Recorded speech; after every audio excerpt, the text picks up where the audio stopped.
Greetings. We're in the backyard and I'm standing in the middle of the mango tree and the soursop tree.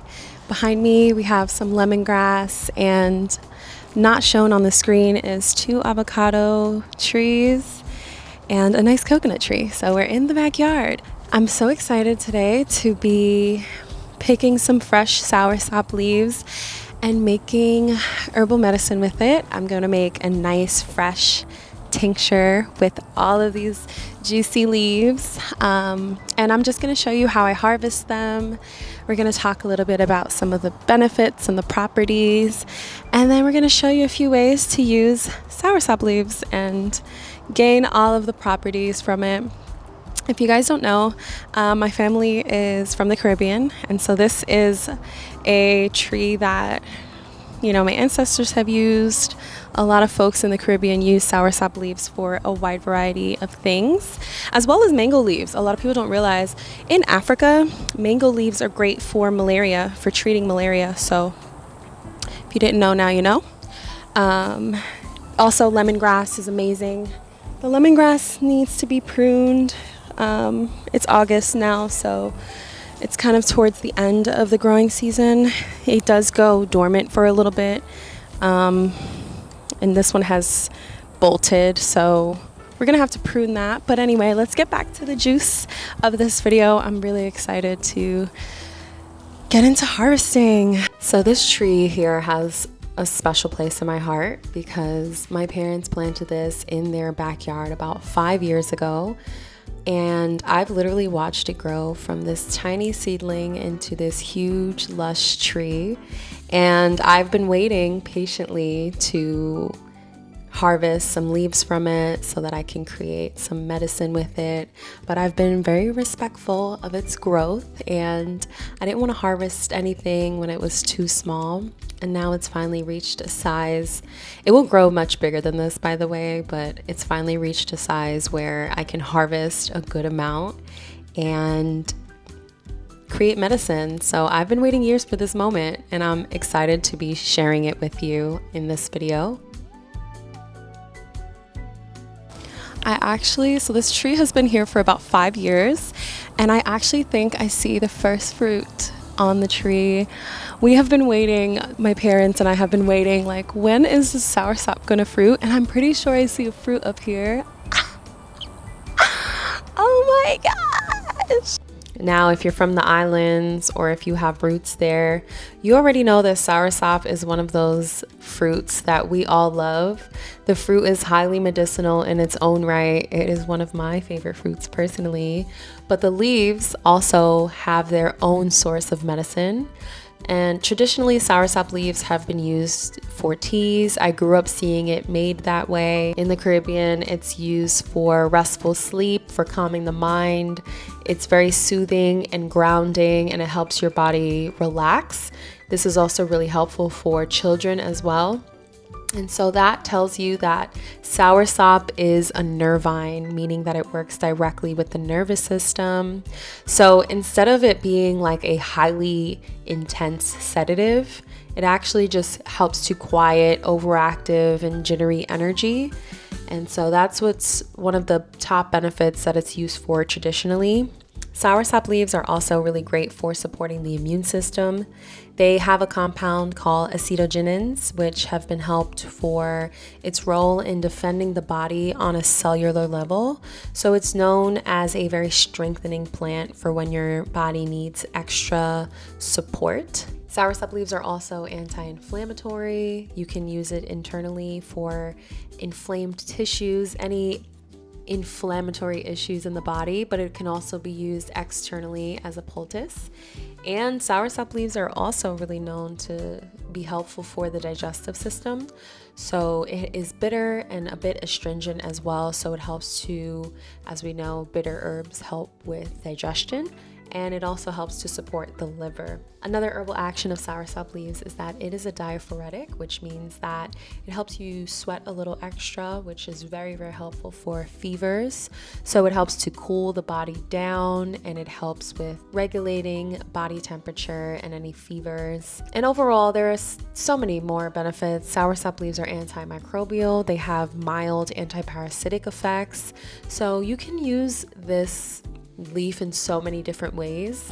So this is how much I've harvested thus far. I think I'm gonna do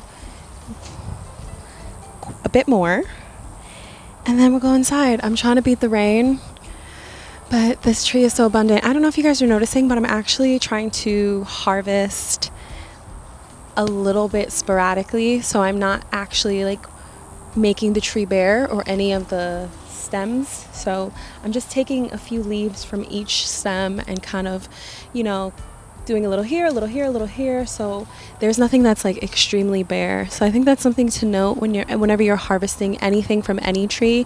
You never want to leave the stems like bare. Maybe harvest a few leaves from this one, and then we'll go over here so it's spread out. Kind of common sense, but I just wanted to add that little touch. Yeah, it's getting a little bit rainy out here, so we'll be out here for like 5 more minutes, and then we're gonna go inside and make some medicine.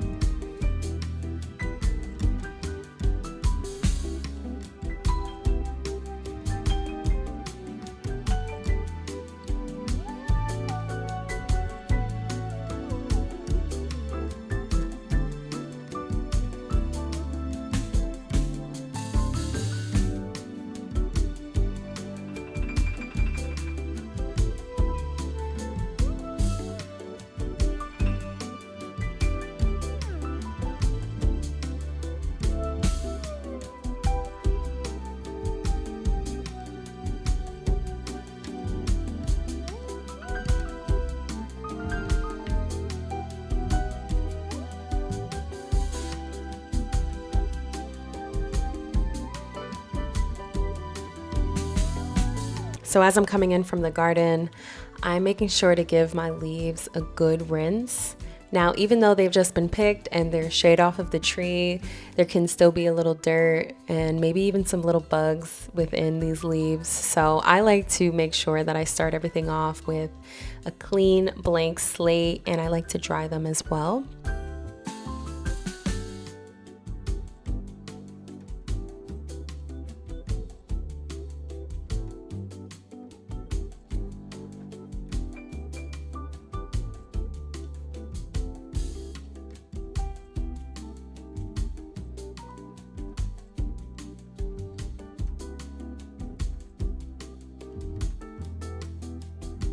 So while I'm rinsing, I'm also doing this thing that herbalists call garbling, which is essentially I'm sorting through the leaves.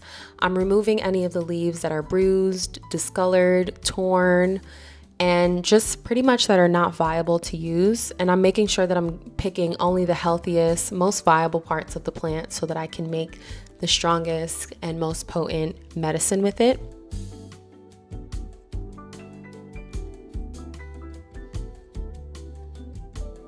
So this part of the process, I'm really being mindful, and it's a very therapeutic part of making herbal medicine.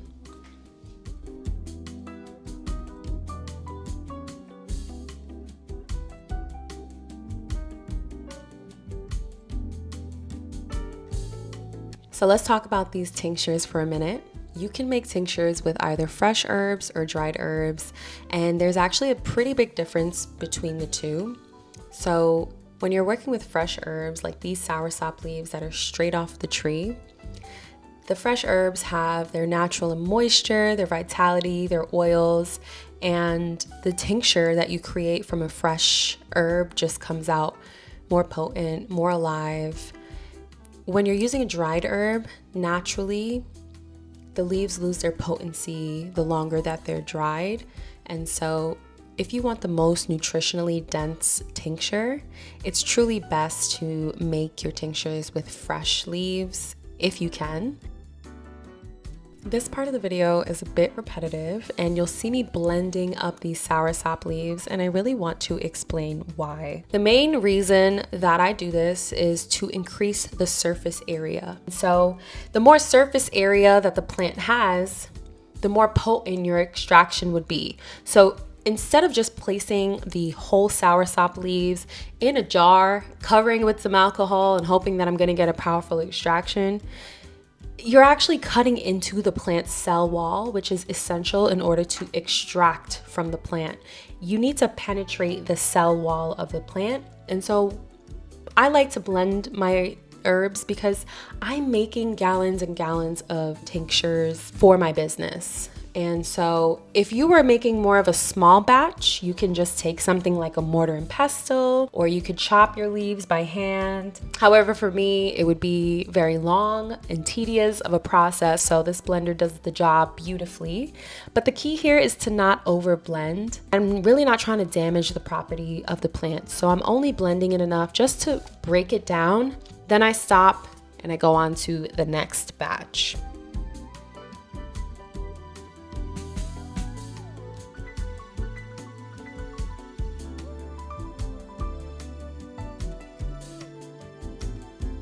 Now, when you're making tinctures, the water that is used is super important because the water is also extracting a lot of the minerals and vitamins and all of the constituents, the water-soluble constituents from the plants. So I personally use distilled water for my tinctures, and the reason is simple.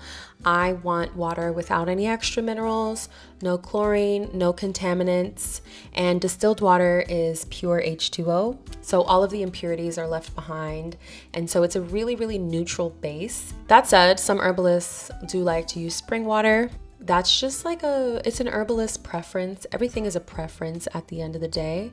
But one of the things I do not recommend ever doing is just creating a tincture with water straight from the tap. As we know, tap water is full of chemicals and who knows what. It changes depending on what state you're in or what part of the world you're in.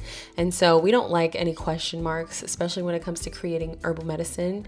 We want the integrity of the medicine to be consistent throughout, and it really does make a difference in the outcome.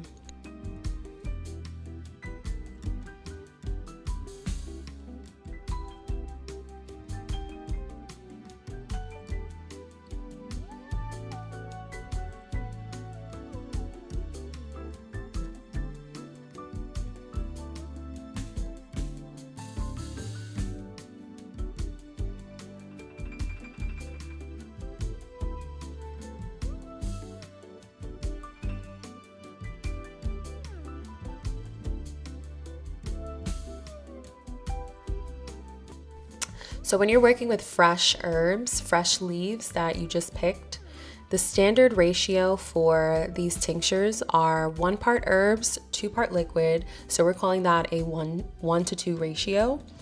And typically with dried herbs, the ratio is 1 part herb, 5 part liquids, or you can do 1 part herb, 3 part liquids.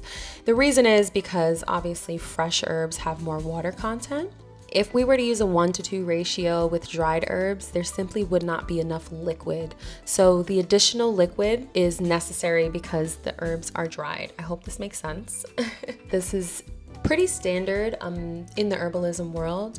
Dried herbs get a 1 to 5 ratio. I have recently been enjoying doing a 1 to 4 ratio with my dried herbs, and this just means that we're getting an even more potent tincture. Now I use my calculator because I like to use the mathematical method where I'm weighing the amount of herb so that I can exactly know how much liquid to add because I'm using the 1 to 2 ratio. If I have 500 grams of herb, I know to put 1,000 grams of alcohol or milliliters. Grams to milliliters are the same measurement, right? So it's pretty complicated, but I like this process. It is so important for me to use this method because I sell my products and I want my customers to know that they are always getting a consistent dosing when you shop with Moss Medicine. For my tinctures, I use Diamond Clear, which is 190 proof organic cane alcohol. It's incredibly high quality and I've really enjoyed utilizing it in my medicine. If you'd like to try it, I have a discount code. It's MOSS10 and it takes $10 off of your order. This is not a sponsored video at all, but it's just a brand that I have been using recently in my apothecary and I've really enjoyed it. If you're a beginner, I always say, go ahead and use vodka. Don't even make yourself crazy. You really have to care in order to learn this process or really be selling products in order to learn this process. But I'm working on a course right now for folks who want to learn formulation and product creation. And so hopefully that will be coming before the end of the year. And this will really break down all of the necessary formulations for you. I try to keep everything as simple as I can for the general public, but if you really want to learn all the details, I have something dropping for you guys, hopefully before 2026. So if you're interested in that, let me know down below. I'll try to speed up the process here. And so with all of that said, we have created our tincture here. All that's left to do is pretty much label and allow it to sit for 6 to 8 weeks in a cool, dark place. Make sure that you always remember to shake your tinctures every other day to prevent any mold from being created. But alcohol really preserves tinctures for a very long time, so you shouldn't have to worry about that. If you are interested in purchasing this tincture, if you don't want to make your own at home, I have this tincture available in my shop, but as always, I encourage you guys to go out and make your own herbal medicine because there's something really special about making your own medicine and sharing it with the ones that you love. But I hope this video was interesting and informative, and thank you guys so much for being here. I'm so grateful for all of you. Until next time, peace.